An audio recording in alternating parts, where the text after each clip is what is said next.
오늘은 저희가 복음으로 생명과 썩지 아니할 것을 드러낸지라라는 제목으로 또 디모데 후서 말씀을 같이 강론해 보도록 하겠습니다.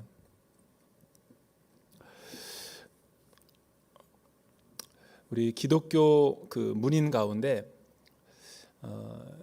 잘 아시는 분도 있지만 모르시는 분들도 있을 텐데, 정연희 권사님이라고 굉장히 사실은 소설가로서 이 기독교의 그 아주 숨은 에피소드라든가 또 간증, 이런 이야기들을 가지고 이렇게 글의 은사가 있어서 잘 이렇게 글로써 형상화하고 드러내서 굉장히 우리 기독교의 잔잔한 감동을 오랫동안 주신 귀한 권사님이 계십니다. 그 정연희 권사님이 쓰신 많은 작품들도 있지만 그 가운데 그 내 잔이 넘치나이다라는 그런 아주 굉장히 오래된 홍성사에서 나온 책인데, 다시 이렇게 재발간이 돼서 또 이렇게 많은 사람들에게 읽혀지고 또 널리 알려진 그런 작품이 있어요. 이 내용은 한 청년 맹의순이라고 하는 한 이렇게 신학도의 이야기죠. 그러니까 실화를 바탕으로 해서 쓴 소설이에요. 근데 이 내용은 이제 남대문 교회의 한 이렇게 역사 편찬 위원회에서 다시 그 역사적 사료가 재발간이 돼가지고, 사실은 역사의 실제 이야기에 어떤 바탕을 두어서 우리 정영희 권사님에게 그것이 이제 새롭게 글로서 나타나게 됐죠. 전에는 역사적 사료가 없어가지고 그냥 정연희 권사님이 들은 이야기로 쓴 내 잔이 넘치나이다라는 그런 내용이었는데, 얼마 전에 그 남대문 교회의 그 역사 편찬 위원회에서 그분의 일기가 발견이 됐어요. 그래서 나중에 보니까 이제 이 청년이 누구인가 하면은 그 평양 장대연 교회 그 맹관호 장로님의 둘째 아들입니다. 근데 이 둘째 아들인데 한국 교회사에 사실은 이런 이름도 없이 빛도 없이 이 믿음의 순결함을 지키고 옥사당하신 분들이 많이 있는데, 우리 후배의 기독교 후손들이 너무나 게을러서 사실은 의지도 없고 관심도 없고, 이런 귀한 믿음의 선조들을 우리가 그 역사적인 자치와 족적을 우리가 다 계승해서 신앙 전수를 해야 되는데, 우리가 세상에 우리 살아가는 게 너무 팍팍해서 이런 영적인 관심을 소홀히 한 데서 그동안 묻혀있던 거죠. 그는 어떤 인생을 살았는가? 1926년에 그는 이 맹관호 장로님의 둘째 아들로 태어났는데, 해방이 되고 나서 이 올바른 신앙과 또 순결을 지키기 위해서 그는 이남 쪽으로 내려오게 됩니다. 근데 공산주의가 이렇게 득세하면서 북에 더 이상 있지 못하고 이 남쪽으로 내려다 보니까, 혈혈단신으로 내려오다 보니까 거처도 없고 먹을 것도 없고, 그 당시 오로지 의지할 곳은 사실은 서울역 부근에 그 남대문 교회가 그 당시에는 굉장히 널리 알려진 교회였기 때문에 우리 대한민국 역사에 남대문 교회에 사실은 큰 공헌이 있죠. 많은 사람들이 그리로 와서 밥 줄인 배를 이렇게 또 채우고 영의 말씀을 듣고 또 미래의 꿈과 희망을 키우던 그런 생명의 둥지 같은 곳이 남대문 교회였어요. 그는 뜻이 있어서 하나님의 부르심을 받고 그 당시 조선신학교 장로의 신학대학교의 그 전신이었던 그 혼란한 시기에 조선신학교가 개교가 돼서 거기 3학년에 다니고 있을 무렵 그는 전쟁을 맞이하게 됩니다. 그의 가족들은 다 뿔뿔이 흩어졌고 죽게 되고, 그는 홀로 몸을 이끌고 피난을 가다가 미군에게 포로로 붙잡혀가지고 인민군이라는 오해를 받고 저 부산에 있는 거제도 포로 수용소에 수감이 되게 돼요. 사실은 포로 수용소라는 것은 주적들이 포로로 잡혀왔을 때 인도적인 차원에서 이렇게 수용하는 곳이죠. 그래서 북한 사람들과 또 중공군들이 붙잡혀가지고 비인간적인 처우를 받으면서 비참한 생활을 그곳에서 하고 있었어요. 그런데 그가 남한 사람으로서 그냥 뭐 신분적으로는 자유의 몸인데 피난 내려가다가 붙잡혀가지고 거기에 포로 수용소로 수감이 됐던 거죠. 그는 그곳에서 전도를 하고 또 예배를 드리고 광야교회를 개척해서 비인간적으로 절망 가운데 있는 그들에게 이제 하나님 나라와 복음을 증거하는 삶을 살아가게 돼요. 그런데 그때 얼마나 그 회심의 역사가 강력했냐면 그때 많은 사람들이 회심을 하고 또 주님을 영접하게 되고 그 포로 수용소에서 새 희망을 발견하게 돼요. 장례도 치러주고 거기서 굉장한 유명한 이 부흥사역 목회자가 돼서 그는 남대문 교회가 나중에 그 목사님이 그 백명준 목사님이라고 1951년도에 남대문 교회를 역임하던 그 목사님이 자기 청년이 잘못 오판으로 인해서 거제 포로 수용소에 간 것을 뒤늦게 깨달아 가지고 수소문해 가지고 그를 몇몇 청년들을 찾아오기 위해서 정부와 함께 석방 이렇게 수속을 받게 되죠. 그런데 찾아갔을 때 배명준 목사님이 큰 충격을 빠지게 돼요. 왜냐하면 이 맹의관 청년이 27살의 나이에 여기가 선교지인데 내가 왜 석방이 돼야 됩니까? 이런 제하에 거절하고 중공군과 함께 북한 포로들과 함께 그곳에서 남아있기를 결정하고 거기서 뇌막염으로 결국은 옥살을 하게 돼요. 여러분 그가 남대문 교회 중등부 교사가 됐을 때 1, 20명밖에 안 되던 그 남대문 교회의 중등부를 300명으로 삽시간에 부흥시켰던 굉장히 순전하고 이 믿음이 투철했던 중등부 교사로부터 해서 조선신학교에서도 순전한 믿음으로 그는 아주 이 신앙이 독보적인 존재로 널리 알려졌다고 그래요. 그 내용이 사실은 정현희 권사님이 쓰신 책 내용에 다 나옵니다. 그런데 그와 함께 옥고를 치렀던 이 국일교회 이원식 목사님이라고 하는 분이 계시는데 그가 사실은 풍문으로는 그의 사랑과 그의 섬김과 그의 피 묻은 그리스도의 복음을 듣고 가슴이 회심이 된 사람들에 의해서는 널리 회자가 됐는데 역사적인 사료가 없었단 말이죠. 그는 평소에 꼼꼼히 기록하는 기록이 있어서 그가 일기를 굉장히 많이 썼다라는 내용을 알고 있었는데 그 일기가 사라져버린 거예요. 나중에 그의 장례가 치르고 그의 일기를 그의 옥사를 같이 치렀던 친구였던 이원식 목사 90세의 일기로 소천한 목사님이 나중에 그 남대문 교회 장로님들이 역사 편찬위원회에서 수소문을 통해서 그의 일기가 보존되어 있다는 소식을 듣고 국일교회 찾아가서 남대문 교회의 역사적 사료를 기증해 주십시오라고 부탁했을 때 그의 평생의 소원이었던 그의 일기를 남대문 교회에 기증하고 작고하시게 돼요.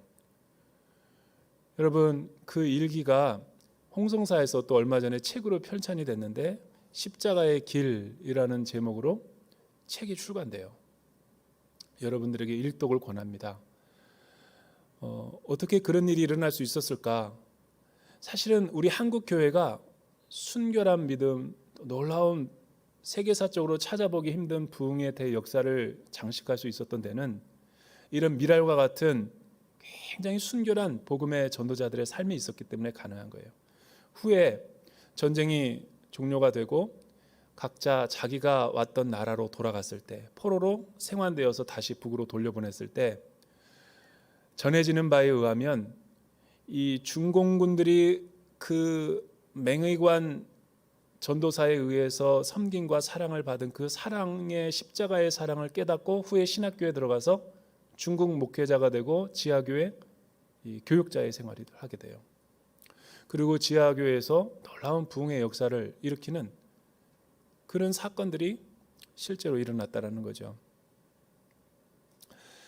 목격자들에 의하면 그가 죽을 때 마지막 외마디를 외쳤다 그래요. 마지막 죽는 그 순간까지 시편 23편 5절에 있는 말씀, 주님 내 잔이 넘치나이다 라는 말을 하고 그는 하나님의 나라로 가게 되죠. 그래서 책 제목이 내 잔이 넘치나이다. 나중에 이장호 감독에 의해서 이게 오페라로 또 만들어지게 됩니다. 우리 그리스도인들 이런 문학과 예술에 사실은 우리 성도님들이 관심을 갖고 좀 단체로 관람을 해줘야 돼요. 그래야지 이런 예술계나 문화계가 살아나고 명맥을 유지할 수가 있는데, 그리스도인들부터가 세속 영화는 많이 보면서 이런 거에 관심이 없기 때문에 기독교의 유산이 소실되는 경우가 많이 있는 거죠. 여러분, 오늘날 한국 기독교가 또 온 세계가 왜 그리스도인들의 삶이 내리막길을 걸어가고 있다고 생각합니까? 저는 이 맹의관 전도사님처럼 순수하고 순결한 이 복음에 붙들리고 복음에 메인바된 이 영적인 체험과 이 부흥의 경험이 우리에게 부족하기 때문은 아닐까라는 생각을 한번 해보게 돼요. 늘 주님을 사랑한다고 하면서 복음에 목숨 걸지 않고, 또 주님을 사랑한다고 하면서 이 세상의 안락과 쾌락과 물질에 우리가 관심과 사랑을 다 빼앗겨 가지고 복음에 창념하지 않고 전념하지 않는 우리의 무관심이 어떻게 보면 한국 교회를 위기 가운데 빠뜨리지 않았나. 오늘 말씀을 통해 참된 복음 전도자의 삶은 어떠해야 되는지 우리가 한번 살펴보기를 원합니다. 사실은 바울은 이 에베소 교회를 잘 믿음으로 복음 안에서 세우고 그는 마게도냐로 전도 여행을 떠나게 되죠. 그리고 이 에베소 교회, 영적인 이 타락한 세속의 도시, 그리고 이 고도로 발달된 이 문명화된 이 세계 속에서 어떻게 누구에게 이 복음을 위탁하고 맡길까 할 때 바울은 기도하다가 디도가 아닌 디모데를 갖다가 세웠다라는 거죠. 제가 지난주에도 언급했듯이 왜 바울이 그레데의 디도가 아니라 에베소의 디모데를 세워야만 했을까? 디모데는 매우 어린 사람이었고 경험도 부족했고 목회적인 소신도 불확실했고, 그리고 그는 너무나 잦은 병 때문에 병치레를 많이 해야만 됐었어요. 그런데 하나님을 통해서 바울에게 준 영적인 비전은 디도가 아니라, 실라가 아니라 디모데가 돼야만 됐었던 이유가 성경에 나와요. 그의 외조모 로이스와 그의 어머니 유니게를 통해서 그는 어렸을 때부터 신실한 말씀과 순전한 복음에 창념했던 신앙교육의 배경이 있던 사람이죠.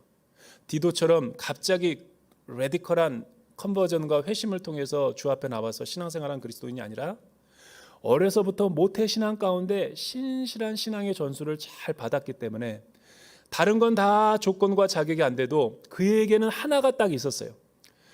영적인 세속 도시, 세상의 물질과 고도로 발달된 이 문명의 에베소 지역, 지성을 자랑하고 여러 다신론이 지배하는 이 세상 속에서 에베소 교회를 잘 세우기 위한 길은 다른 것이 아니라 순수한 복음밖에 없다라는 판단에 의해서였어요.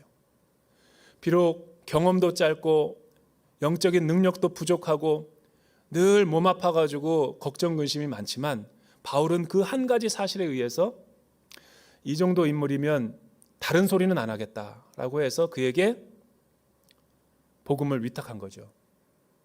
그리고 그에게 목회 매뉴얼과 노하우를 계속해서 훈련시키고 강조했던 거예요.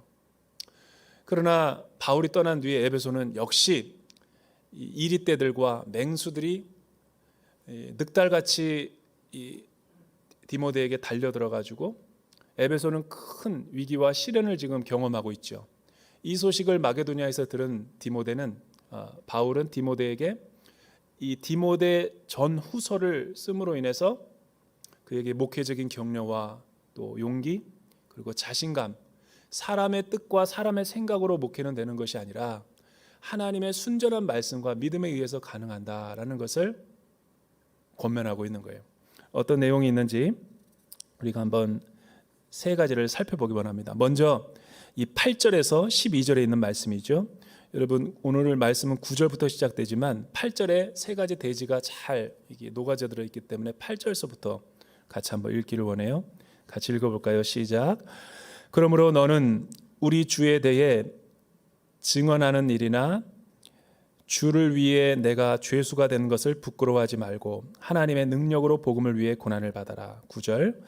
하나님께서는 우리를 구원하시고 거룩한 부르심으로 불러주셨다. 그것은 우리의 행위에 따른 것이 아니라 오직 하나님의 계획과 은혜에 따른 것이다. 이 은혜는 영원 전에 이미 그리스도 예수 안에서 우리에게 주신 것인데 이제는 우리 구주 그리스도 예수의 나타나심으로 인해 드러나게 되었다. 예수께서는 죽음을 패하시고 복음으로서 생명과 썩지 않을 것을 밝히 드러내셨다. 그리고 이 복음을 위해 나를 선포자와 사도와 선생으로 세우셨다. 이로 인해 내가 다시 이러한 고난을 당하지만 나는 부끄러워하지 않는다. 내가 믿고 있는 분을 알기 때문이며 내가 맡은 것을 그분께서 그날까지 지켜주실 수 있음을 확신하기 때문이다. 첫 번째, 디모데가 가져야 될 영적인 자세와 태도는 무엇인가? 하나님의 진리를 부끄러워하지 말아야 된다라는 거죠. 여러분, 하나님의 복음과 진리를 부끄러워하지 말아야 될 뿐만 아니라 복음을 위탁받은 복음 전도자들이 처해지는 여러 가지 외적인 상황과 변화 조건들에서도 일희일비하지 말아야 된다는 거예요. 이 말이 무슨 말인가? 바울은 보니까 이 에베소 교회를 세운 창립자죠. 그리고 수많은 사람들이 성도들이 그곳에 모여서 교회가 잘 부흥하고 성장하고 안정기에 접어들었어요. 그래서 많은 사람들이 바울이 전하는 복음을 듣기 위해서 동서남북에서 다 모여들었던 거죠. 그런데 알다시피 에베소를 떠날 때쯤 되면 사도행전 16장 17장에 보면 알듯이 거대한 핍박과 환란이 일어나요. 여러분, 바울이 복음을 전하다가 십자가와 부활의 도를 전하다가 사람들이 던지는 수많은 박해와 또 여러 가지 고난, 죽을 뻔한 위기를 여러 번 경험하고 돌을 너무 맞아가지고 얼굴이 만신창이가 돼버리는 이 엄청난 사건이 일어나게 되죠. 할 수 없이 그의 제자들과 몇몇 교회 교우들이 그를 피신을 시켜서 다른 성으로 옮기게 되는 일이 바로 에베소 성 가운데 일어났던 사건이에요. 자, 복음을 전하다가 많은 사람들이 큰 은혜와 감동과 또 하나님의 나라와 사랑을 경험하고 은혜 가운데 교회가 든든히 세워져 갈 때는 교회를 잘 사수하고 지키다가 교회가 진짜 복음을 전하다가 환난과 핍박과 큰 박해가 일어났다고 생각해 보세요. 게다가 복음 전도자였던 바울이, 목회자였던 바울이 수치와 조롱과 또 돌로 침을 당해서 그의 얼굴이 만신창이가 됐을 때 사람들은 어떤 반응을 보였겠냐라는 거예요. 그 주변의 사람들의 시선이 의식되어서 교회를 떠나는 사람도 생겼을 것이고 또 교회 다닌다고 생각해서 사람들이 여러 가지 문화적으로 배척하고 또 경제적으로 고립을 시키고 또 예수 믿는 사람들을 손가락질하는 그런 위기 가운데 처했을 때 에베소에 있는 성도들은 어떤 반응을 일으켰는가? 오늘 말씀에 보면은 여러 사람들이 고난 앞에서 자신의 신앙의 현 주소를 다 드러내는 것을 보게 돼요. 그래서 고난이 유익인 게 고난이 항상 우리의 신앙생활에 유익은 주지 못하지만 고난이 오면 우리가 깨닫게 되는 만고불변의 진리 한 가지가 있어요. 내가 감당할 수 없는 환난과 핍박을 내가 처하게 되면 다른 거를 생각할 겨를이 없어요. 그러다 보니 내 영혼이 하나님 앞에서 순수해지게 되는 거죠. 정결해지게 되는 거예요.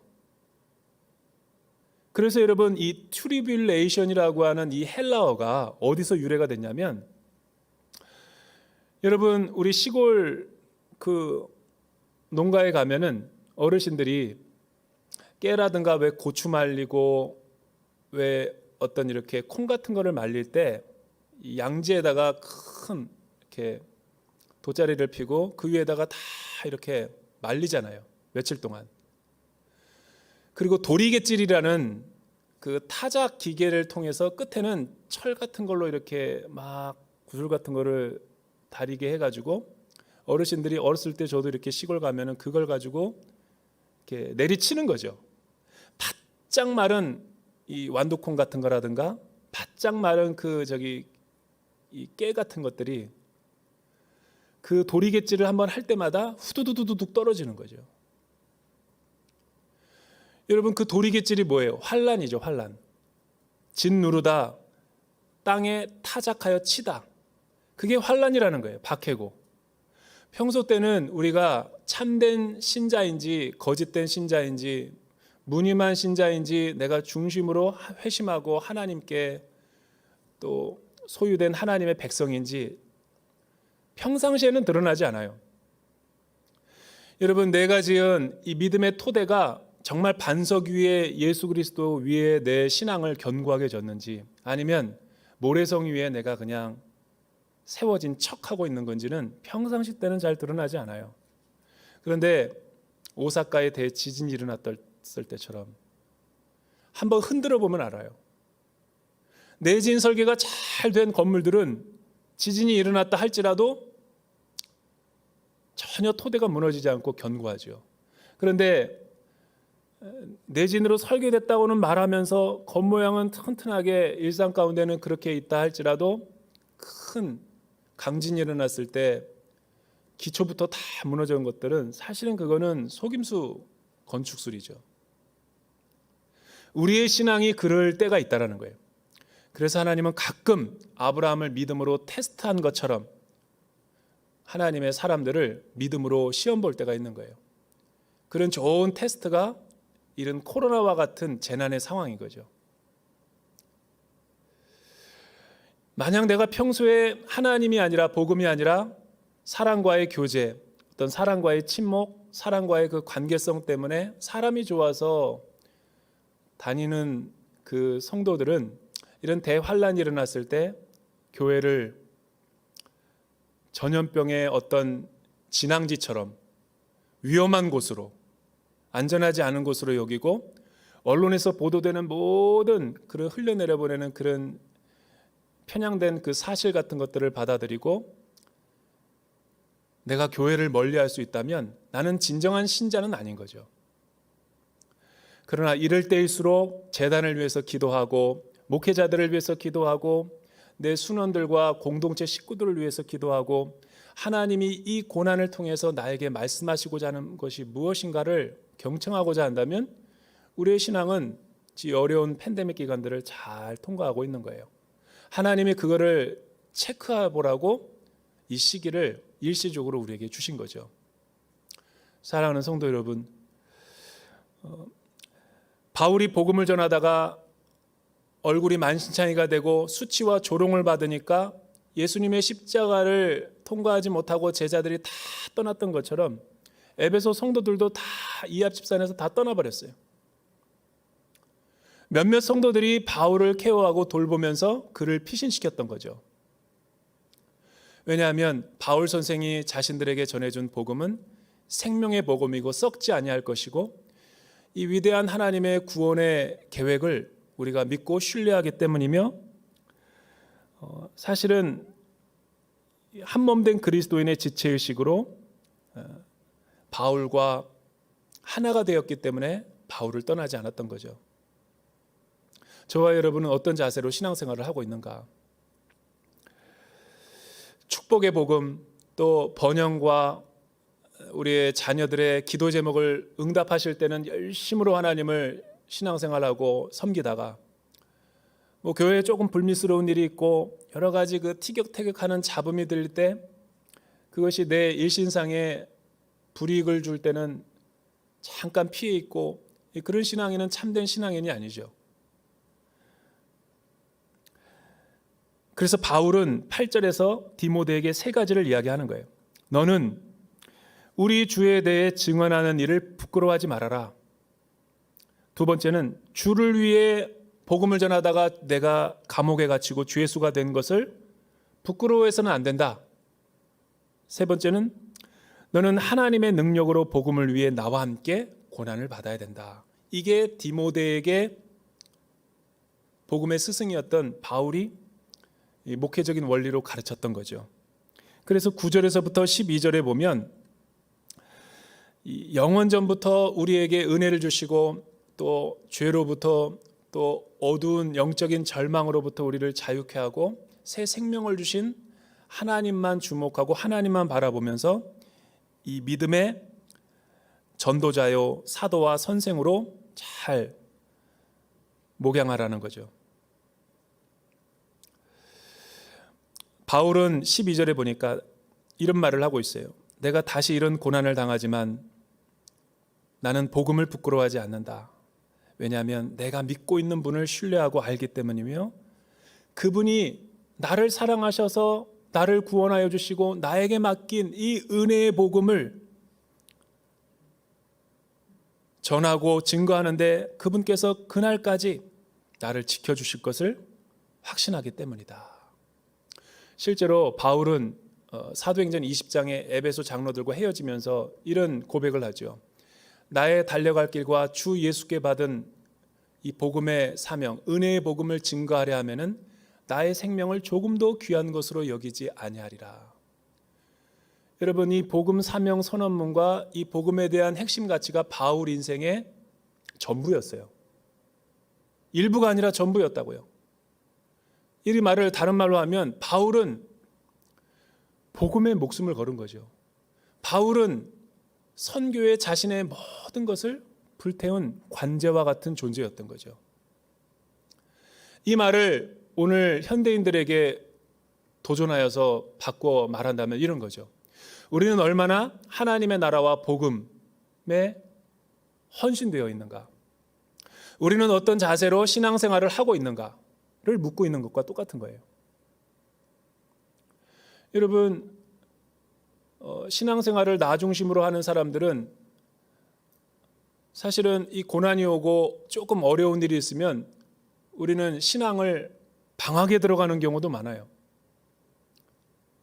그렇게 해서는 신실한 신앙생활을 할 수 없다라는 것을 바울이 우리에게 이야기하고 있는 거죠.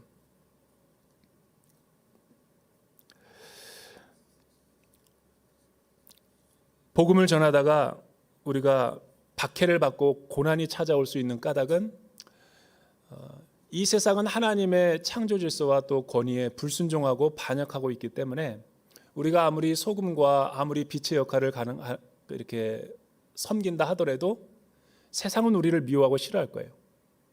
왜냐하면 하나님의 나라의 가치와 세상의 가치는 서로 충돌하고 상충되기 때문에 그런 거죠. 그래서 예수님은 산상수훈을 통해서 우리에게 이렇게 말씀하시는 거예요.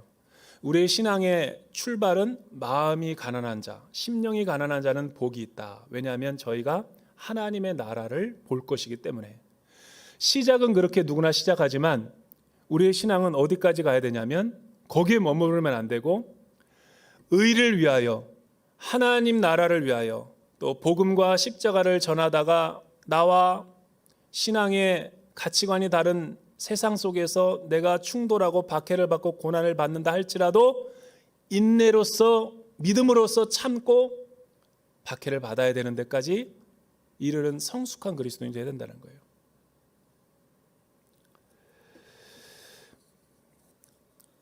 두 번째 메시지는 13절부터 14절이죠. 우리 같이 한번 읽어볼까요? 13절과 14절에 있는 말씀. 복음 전도자의 사명을 결코 잊지 말아야 한다. 시작.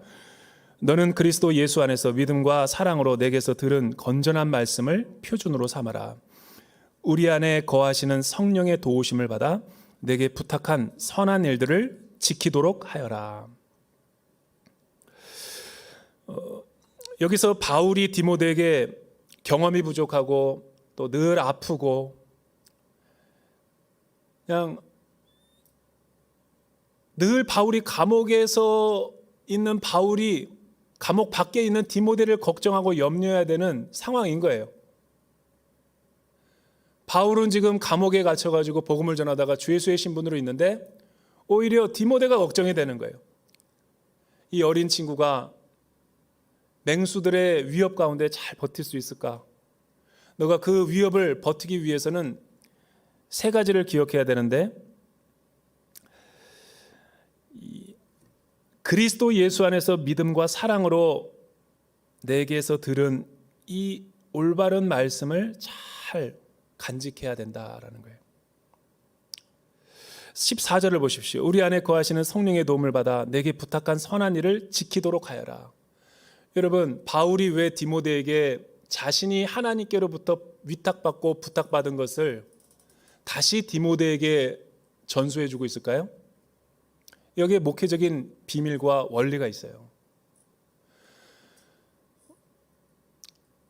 여기서 부탁하다, 내게 맡긴 것이다 라는 단어가 굉장히 중요한 키워드인데 헬라어로는 띠아데케라는 단어예요.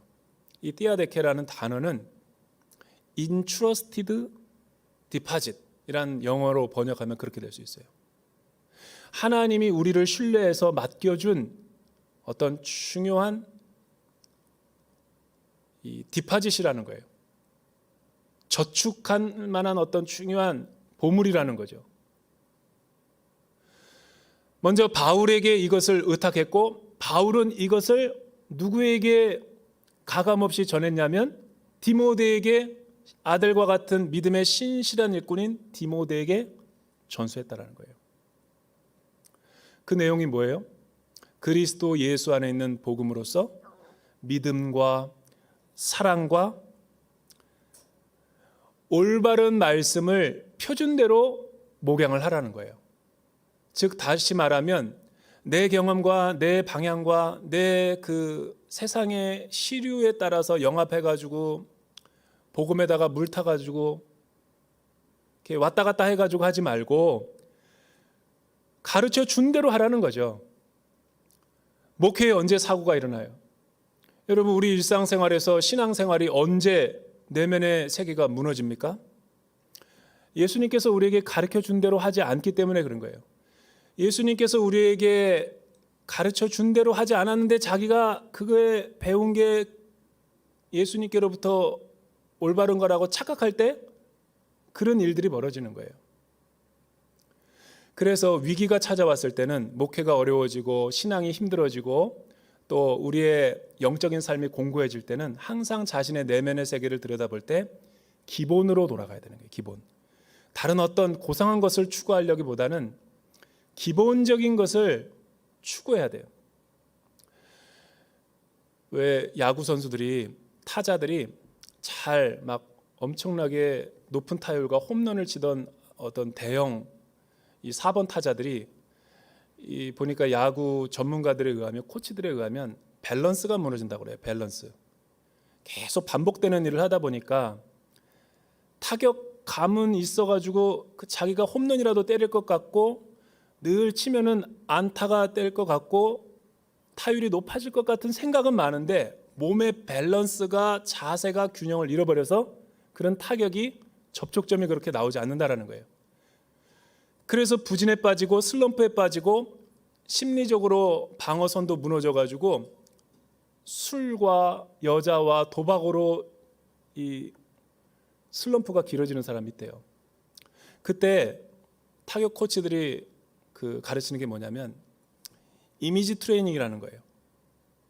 그리고 항상 그 타격 연습을 기본으로 돌아가서 하라는 거죠. 우리 신앙이 꼭 그와 같은 거예요. 여러분, 신앙의 위기는 다른 데서 오는 게 아니라 기본이 안 돼 있을 때 찾아오는 거예요. 내가 하나님 앞에 큐티 생활을 하고 있는가? 내가 하나님과의 친밀한 교제인 기도의 호흡을 하고 있는가? 내가 주일 예배를 지각하지 않고 준비 기도 가운데 내 영혼의 마음, 주님 만날 준비를 잘 하고 있는가? 내가 공동체 모임인 이 순모임 가운데 정기적으로 참여하면서 나의 삶을 나누고 중보 기도를 받고 있는가? 사실은 별거 아닌 것 같지만 이 별거 아닌 것에서 우리 영적인 자양분이 생기고 위로와 용기를 얻고 성령님이 우리의 내적인 터치를 할 때가 참 많아요. 그런데 의외로 많은 사람들이 이런 거를 소홀히 해요.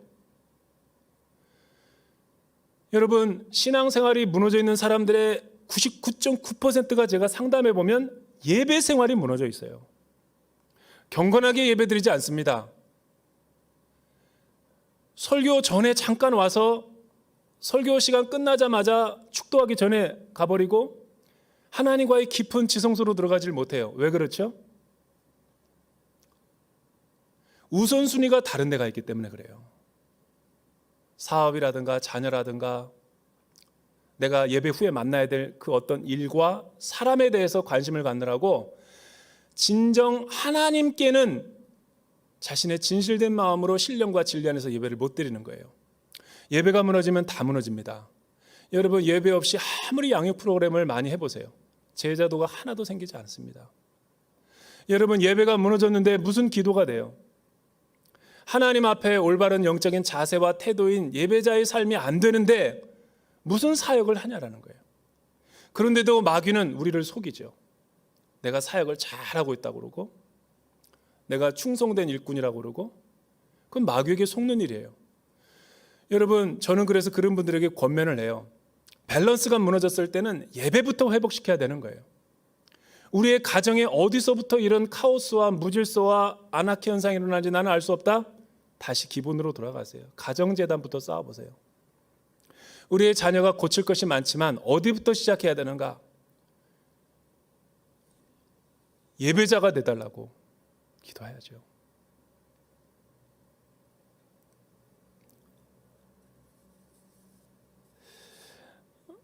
목회자들에게 권면하는 것은 올바른 말씀을 가지고 배운 대로 예수님께서 우리에게 부탁하신 대로 다른 복음을 전하지 말고 경영학이나 심리학이나 자기개발서나 이런 거에 창념하지 말고 이 말씀 가운데서 그냥 기본으로 승부하면 사실은 대부분의 모든 것들은 쉽게 해결이 됩니다. 인간적인 문제가 일어났을 때 우리 목회자뿐만 아니라 우리 성도가 제일 먼저 깨달아야 될 것은 이런 실수를 참 범할 때가 많아요. 저도 그렇지만 사람을 찾는다든가 자꾸만 뭔가 영화를 한번 보려 한다든가 여행을 간다든가 바닷가를 한번 갔다 오면 머리가 리프레시 된다든가 독서를 하면 뭔가가 이루어진다. 자매들은 스트레스를 받으면 먹는 걸로 다 풀어요. 초콜릿으로. 일시적으로는 해소가 될 수 있지만 더 사실은 목이 마르는 거예요. 그래서 문제가 일어났을 때는 기도하라는 사인인 거죠. 하나님 앞에 엎드리는 거예요. 근데 이런 질문 하시는 분이 있어요. 목사님, 나의 진짜 문제는 뭐냐면 기도 안 하는 게 문제가 아니라 기도가 안 되는 게 문제래요. 문제가 있어서 전에 나와서 엎드리고 기도하는데 잡생각만 나고 하나가 기도가 안 된다는 거예요. 저는 그런 분들에게 권면을 해드려요. 오늘 이렇게 기도하라라는 말씀으로 우리에게 권면을 주었듯이 새벽에 저도 그래요. 기도가 안 될 때가 있더라는 거죠. 기도가 안 되는 걸 억지로 내가 기도를 할 수 있게 만들 수도 없는데, 그래서 우리는 친밀한 아버지가 무엇을 구해야 되는지를 다 알고 있기 때문에 내 마음이 어디를 향해 있는가가 하나님은 기도로 인정하는 거예요. 그래서 저는 1시간이고 2시간이고 이 성전에서 그냥 가만히 앉아있을 때가 있어요. 그러면은 이런 세미한 음성이 들릴 때가 있어요. 하나님이 안아주시면서 너의 모든 문제를 안다. 하나님이 안다는데 모든 기도가 다 끝난 거죠. 그러니까 기도가 안 돼도 기도가 안 된다고 컴플레인하지 말고 기도의 자리를 사모하면서 엎드리라는 거예요. 하나님을 향해서 엎드리는 순간 문제가 저절로 해결될 수가 있다는 거예요.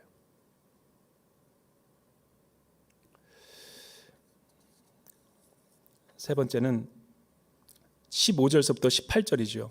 우리 같이 한번 크게 읽어볼까요? 15절에서부터 18절 시작. 너도 알다시피 아시아 지방의 모든 사람이 나를 버렸다. 그 중에 부겔로와 허모게네가 있다. 주께서 오네시보로의 집에 긍휼을 베푸시기를 빈다. 그는 내게 자주 기쁨을 주었고 또 내가 쇠사슬에 매인 것을 부끄러워하지 않았다. 그가 로마에 있을 때는 더욱 열심히 나를 찾아와 만나 주었다. 그날에 주께서 그에게 주의 긍휼을 베푸시기를 빈다. 너는 그가 에베소에서 나를 얼마나 많이 도왔는지 잘 알고 있다. 여러분, 지금 바울이 자서전적인 소개를 하고 있는 거예요. 목회 많은 사역들을 경험해 보니까 이런 사람도 있고 저런 사람도 있고 스쳐 지나갔던 사람들이 주마등처럼 감옥에서 떠오르는 거죠. 어린 디모데, 목회적인 위기를 경험하고 있는 디모데에게 바울이 전해주는 메시지가 뭐예요?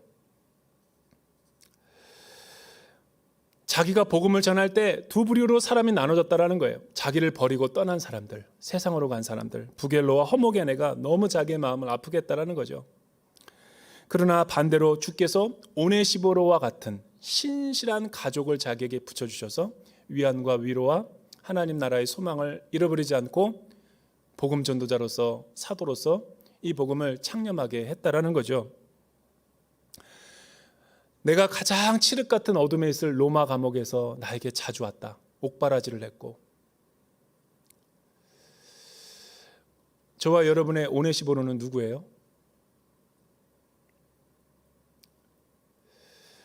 저와 여러분이 영적으로 힘들어질 때는 위기의 원인이 어디에 있다고 보세요? 바울이 하나님께로 위탁받은 내게 맡긴 그 띠아테케라고 하는 인트러스티드 디파짓은 바로 복음을 말하는 거죠. 복음의 약속. 그 복음의 정수. 예수님께서 나를 사랑하셔서 십자가에서 피 흘려주시고 돌아가신 그 십자가의 사랑이 타협하지 말고 그거를 순수하게 사람들에게 증거하며 사람들에게 그 복음의 말씀을 붙들고 신앙생활을 할 때만이 그 어떤 위기 속에서 오뚜기처럼 다시 일어날 수 있는 거예요. 인간적인 말이나 세상의 감언이설 같은 거에 도취가 돼가지고 이 세상 사람들의 인정이 나를 구해주는 게 아니라 지나고 나서 보면 사실은 이런 복음의 순수함이 우리를 어려움과 위기 속에서 다시 일으켜서 부활신앙으로 하나님께로 나아가게 하는 거죠. 나아가게 하는 거예요. 저는 목회적인 경험 가운데 짧으면 짧고 뭐 길기면 길다라고 생각할 수 있겠지만 제 인생 가운데 가장 축복은 온누리교회도 축복이지만 저는 하나님의 긍휼로 제가 가장 받은 인생 가운데서 지금까지 살면서 가장 큰 축복이 언제 임했는가를 생각해 보니까 교육전도사 때 되더라고요. 교육전도사. 그래서 제가 설교 때 참 유독 대전에 와서 간증을 참 많이 합니다. 지금도 잊을 수도 없고 아직도 내가 받은 은혜와 사랑을 교육전도사 때 다 흘려내려보지는 못해서 제가 우리 파트 교육자님들에게 꼭 항상 사역할 때 이야기를 해주는 대목이에요. 여러분, 일천한 나 같은 사람을, 부족한 나 같은 사람을 이 왕십리에 있는 행당동에 있는 굉장히 큰 사실은 대형 교회죠. 그래서 그 김창근 목사님과의 만남을 저는 참 하나님과의 그 특별한 만남으로 생각할 때가 참 많아요. 파트 교육자를 담임 목사님이 면접하는 것도 저는 처음 봤어요. 목사님이 청년 사역을 키우고 싶은 마음이 있는데 파트 교육자를 직접 뽑으시더라고요. 대형 교회 목사님이. 담당 목사에게 시키지 않고. 그래서 제가 방에 들어와서 5월 5일 날 면접을 하러 들어갔어요. 그 목사님이 나에게 두 가지를 물어보더라고요. 참고로 김창근 목사님은 엊그제도 나랑 연락을 했어요. 떠난 지가 언젠데? 결혼할 때도 나를 맞아주시고 우리 첫째 애를 낳았다고 오라고 그러더니 블레싱 해주고 결혼을 한다 그러니 제 아내와 함께 굉장히 비싼 고급 레스토랑에 가서 축복해주고 선교사로 돌아왔다 그러니까 한번 밥 사겠다고 또 나를 부르고 여러분 우리 이재강 장로님 표현하면 몸둘 바를 모르겠는 거죠. 그래서 나는 참 왜 이렇게 나에게 은혜를 베푸실까? 여러분 그 목사님이 자기가 배운 대로 그렇게 하는 거예요. 목사님이 교육전도사 때 아무 경험이 없을 때 천성교회라는 곳에서 하나님이 자기를 그렇게 받아뒀다는 거예요. 그래서 제가 깨달은 게 있어요. 사람은 자기가 경험한 것밖에 사랑을 흘려내려보내지 못하는구나. 목사님이 나한테 두 가지를 물어보셨어요. 청년들한테 인기 있는가? 두 번째는 없다라고 하는 게 답이었어요. 파트 때 부흥을 경험해보지 못하면 전임 때 부흥을 경험해보지 못하고 전임 때 부흥을 경험하지 못하면 부목사, 담임 목사가 돼도 부흥은 임하지 않는다. 파트 때부터 열심히 해라. 그 말 한마디가 제 귀에 지금까지 평생 좌우명이 됐어요. 그래서 사실은 저는 파트 때 신학교 가는 것보다 교회에서 사는 것이 거의 주 임무였어요. 여러분, 파트 때 every time, every place에서 열심히 하면 어떤 일이 벌어지는 줄 아세요? 제가 그때 교육전사 때 경험했어요. 20명이던 조그만한 청년부, 아무도 맞지 않으려는 사고 뭉치들만 이렇게 모여있는 그런 데를 경험이 없는 사람이니까 맡겨줬어요. 그런데 어떻게 해야 될지 감당하기가 쉽지가 않았더라고요. 그래서 철야를 하게 됐어요. 무학교회는 철야가 있는 교회였어요. 그래서 집을 안 들어가고 금요일 때마다 제가 3년 동안 잠을 자면서 이 청년들이랑 기도했던 생각이 나요. 목사가 철야하지 않고 파트 교육자가 철야를 하니까 당회에서 그거를 주목해 보더라고요. 여러분, 그 이후로 제가 맡고 있는 부서가 어떻게 되는 줄 아세요? 100명이 넘어갔어요. 내가 이 설교를 할 때 여러분이 놀라지 않을 줄 알았어요. 왜? 남의 일이니까. 그래서 제가 그때 월급을 받은 제 파트 월급이 68만 원이었어요. 우리 그 당시 한국교회에서 제일 많이 주는 데가 무학교였어요. 그 68만 원으로 짜장면 100그릇을 제가 다 샀어요. 그래서 짜장면 파티하던 생각이 있었어요. 그게 내 무학교의 마지막 모습이었어요. 그리고 이제 제자들이 다 커가지고 성장해가지고 내 말이 사실인지 아닌지를 확인해 보기 위해서는 저희 중국어 예배 가운데 어느 날 전화가 왔어요. 대전 온누리교회 설교를 준비하고 있는데, 목사님, 저 미국에서 온 윤진현 목사입니다. 그러더니 그때는 그분이 무학교의 간사였어요. 성가사. 그러더니 중국 선교사가 됐대요. 대전으로 오게 됐다는 거예요. 그래서 대전 온누리교회 출석하고 싶은데 자기가 중국어 예배를 섬기고 싶다고 두 부부를 중국어 예배에다 맡겨달라는 거예요. 그래서 제가 장유한 전사님이랑 소개시켜줘서 얼마나 큰 동역을 이루고 있는지 몰라요. 그분이 나에게 무학교의 생각을 다시 한번 새롭게 해준 거예요. 그때 찍은 사진을 나한테 보여주면서 목사님과 제가 이랬네요 라고 보여주는데 옛날 생각에 다 지나가는 거예요. 잊어버렸었는데. 그 윤진현 목사님한테 물어보면 제 그때 이야기를 다 알 수 있으니까, 제 중국 이야기를 알고 싶다면 이희정 집사님과 우리 최철민 집사님한테 물어보면 5년의 삶을 다 알 수 있고, 여러분, 그게 띠아테케라는 거죠. 사도적인 전승. 바울은 하나님이 자기에게 부탁하신 그 목회적인 진리를 타협하지 않았어요. 그리고 그거를 디모데에게 그대로 전수해 주는 거예요. 결론적으로 목회가 회복되고 디모데는 다시 영적인 힘을 얻어서 하나님의 사랑으로 목회를 승리할 수 있었다라는 거죠. 우리 가운데 반드시 하나님이 오네시보로와 같은 사람을 붙여줘요. 여러분, 위기 가운데, 환난 가운데 능력 주시고 힘 주시고 하나님의 천사들을 보내주셔서 우리가 넉넉히 주의 일을 감당할 수 있도록 하나님이 이기게 하신다라는 거예요. 그거를 신뢰하는 것이 예수 믿는 사람들인 거예요. 눈에 일어나는 환경을 바라보지 마십시오.